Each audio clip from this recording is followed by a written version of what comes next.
If the problem with your dryer is that it won't start in any of the cycles that you try it on, in other words, the dryer is dead, let me show you what you need to check to get it fixed.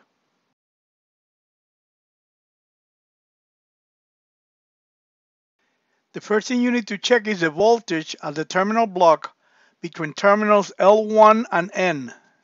Disconnect the dryer from the wall outlet. Remove the terminal block cover plate to get access to the terminal block. Set the multimeter on the scale to read AC volts. Warning, this is a live test with electricity. Follow my instructions so you don't get hurt. When you're checking for voltages at the terminal block, you need to hold the test probes by their insulators and make sure that no part of your body touches the dryer while you're checking for voltages. Okay? Connect the dryer to the wall outlet. Take a reading between terminals L1 and N. The reading should be between 90 and 130 AC volts. If you get a reading like this, you have a problem with the electricity coming to the terminal block of the dryer. The problem could be a bad power cord, a bad wall outlet, a blown fuse, or a trip circuit breaker in the house. You will need to correct the voltages coming to the terminal block of the dryer before continue to check anything else on it.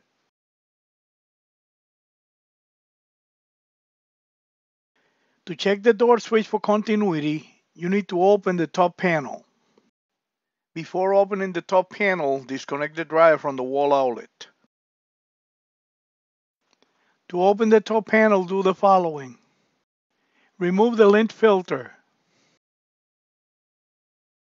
and remove these two screws.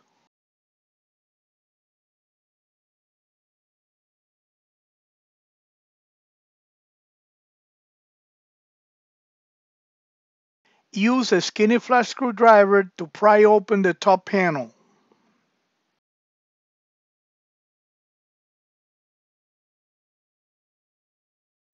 Then lean the top panel against the wall like this.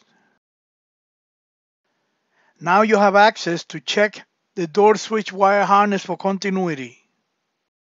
Set the multimeter on the scale to read for continuity. Keep the door open for now.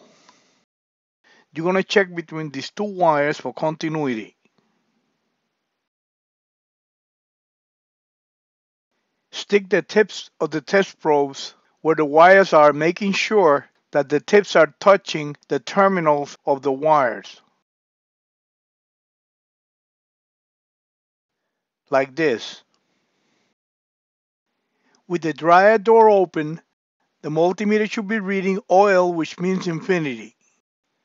With the dryer door closed, the multimeter should beep and the reading should be close to 0 ohms. If the multimeter doesn't beep with the door closed and the reading is oil, which means infinity, the door switch is bad and you need to replace it. To replace a bad door switch, do the following. Loosen up the two screws.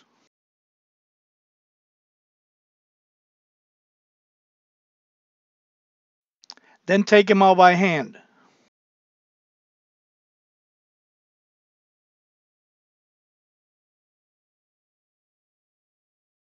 After removing the screws, pull the switch out and let it hang by the wire harness. To disconnect the switch from the wire harness, use a small screwdriver like this. Stick it in and pry a little bit, and that should make it pop out, and then you go take it out.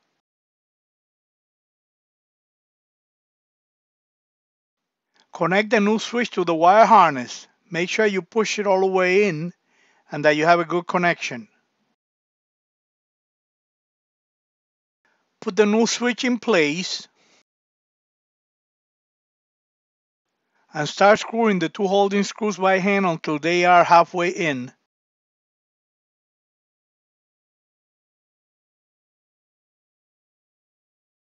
Then use a screwdriver to tighten the screws.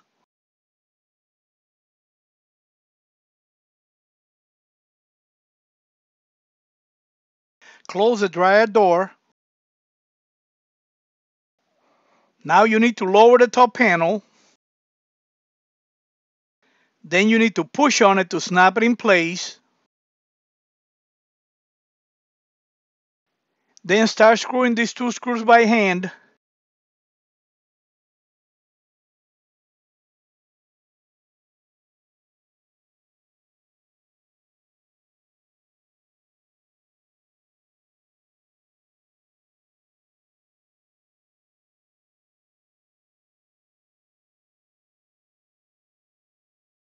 And use the screwdriver to tighten them up.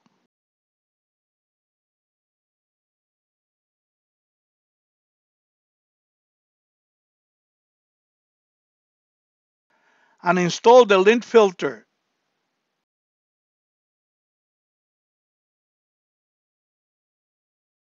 That was a way to check and replace the door safety switch.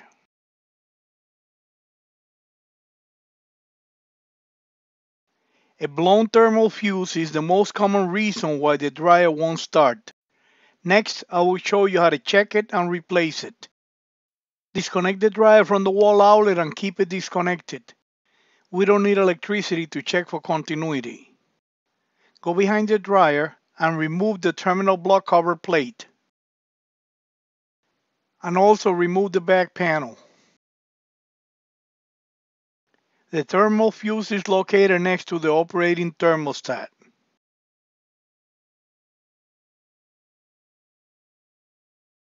Set the multimeter on the scale to read for continuity. The multimeter should be showing OL when you turn it on. Remove one of the wires from the thermal fuse and take a reading between the two terminals. If the multimeter beeps and the reading is close to 0 ohms, the thermal fuse is good. If the multimeter doesn't beep and the reading is OL, which means infinity, the thermal fuse is blown out and you need to replace it. To replace it, remove the wires from the thermal fuse. Then remove the holding screw. Then remove the bad thermal fuse. Put the new one in place. Secure it with the screw. And connect the two wires. It doesn't matter which wire goes in which terminal. The manufacturer recommends that when you replace a blown thermal fuse, you should replace the operating thermostat too. To replace the operating thermostat, remove the wires.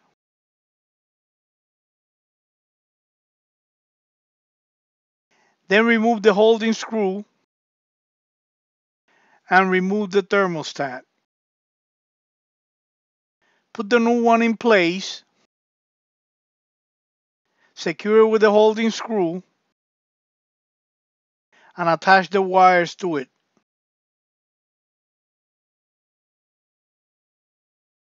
That was the way to check and replace the thermal fuse.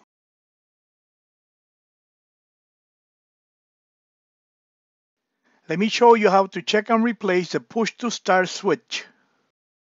Make sure that the dryer is disconnected from the wall outlet. To get to the switch, you need to remove the controls back panel. You can see the push to start switch on the left side of the controls panel. When I asked you to take a reading between two wires, I mean take a reading between the terminals of the wires like this. Set the multimeter on the scale to read for continuity. And take a reading between the terminals of the two blue wires, like this. Without pushing on the push to start button, the reading should be OL, which means infinity. But if you push the push to start button and hold it, the multimeter should beep and the reading should be close to 0 ohms. If while pushing the push to start button, the reading is OL, which means infinity, the switch is bad and you need to replace it. Set the multimeter on the scale to read for resistance. Take a reading between the pink and this blue wire. The reading should be between 1700 and 1900 ohms. If the reading is OL, which means infinity, the switch is bad and you need to replace it. To replace the push to start switch, you need to remove the knob. Then you need to disconnect the wires from the switch.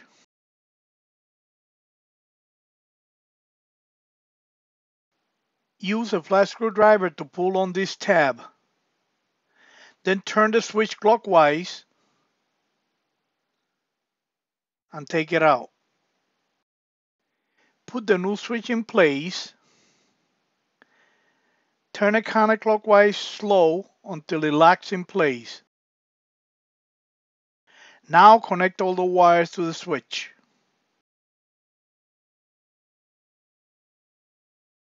And put the knob on the switch. Install the back panel. Now you can connect the dryer to the wall outlet and try it out to see if it works. That was a way to check and replace the push to start switch.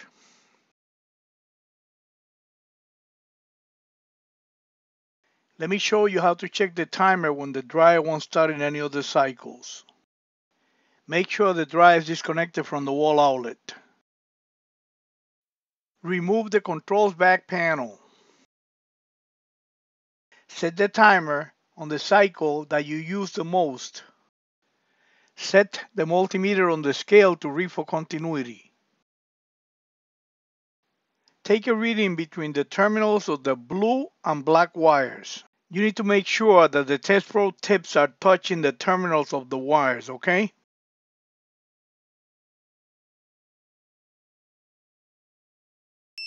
The multimeter should beep and the reading should be close to 0 ohms. If the multimeter doesn't beep and the reading is OL, which means infinity, the timer is bad. Take a reading between the tan and white wires.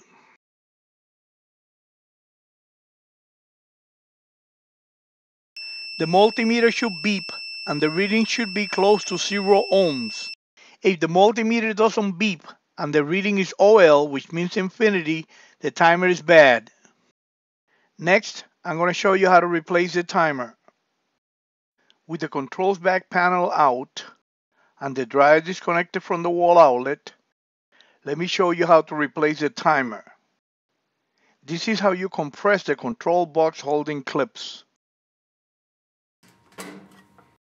You push on the clip like this with a potting knife to compress it. And to lock the clip, just push down on it. Remove the knob from the timer.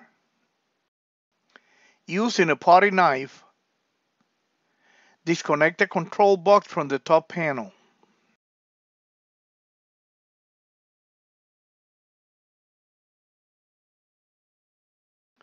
And lay it down on the top panel.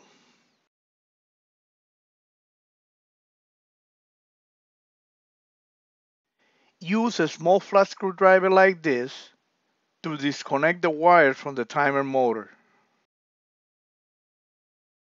Use your cell phone to take pictures of the location of wires or parts before you remove them. This way you could use the pictures as reference if you ever need to.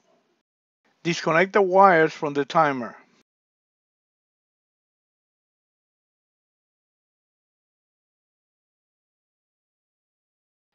Remove the timer holding screws. And remove the bad timer. Set the new timer in place and screw in the holding screws. Connect the wires to the timer.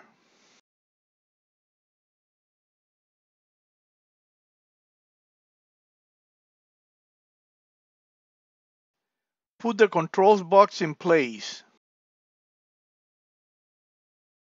and push down on it to lock the holding clips. Install the knob. Install the back panel. and try the dryer to see how it works now.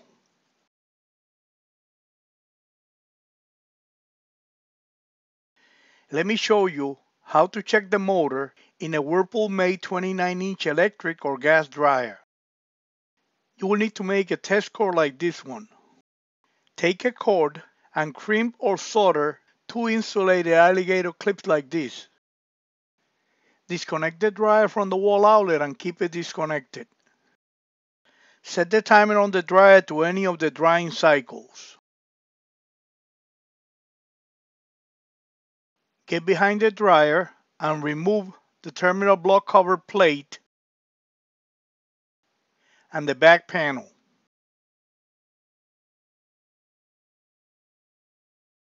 Connect one of the test cord alligator clips to the neutral terminal on the terminal block, like this. Make sure you have a good connection and that the alligator clip is not going to fall off. Find the blue wire on the thermal fuse that goes to the motor.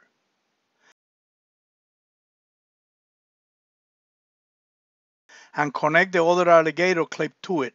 Make sure you have a good connection and that the alligator clip is not going to fall off.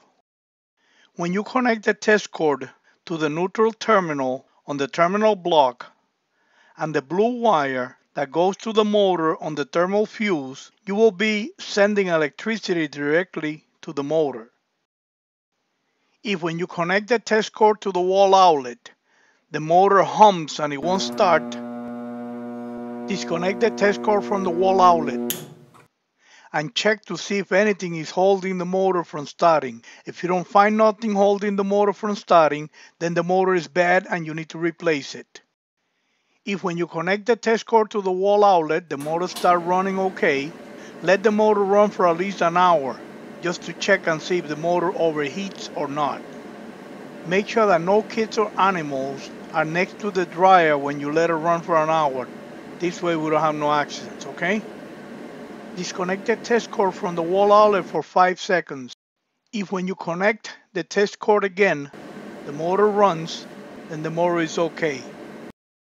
If when you connect the test cord again, the motor hums and it won't start, disconnect the test cord from the wall outlet. This is an indication that the motor is overheating and it will need to be replaced. Click on the link on the top right side of this picture to see how to replace the motor.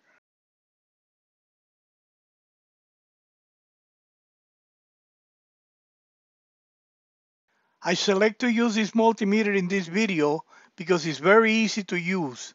I will leave a link in the description of this video in case you want to check it out. If you have your own multimeter and know how to use it, you can follow the video with it.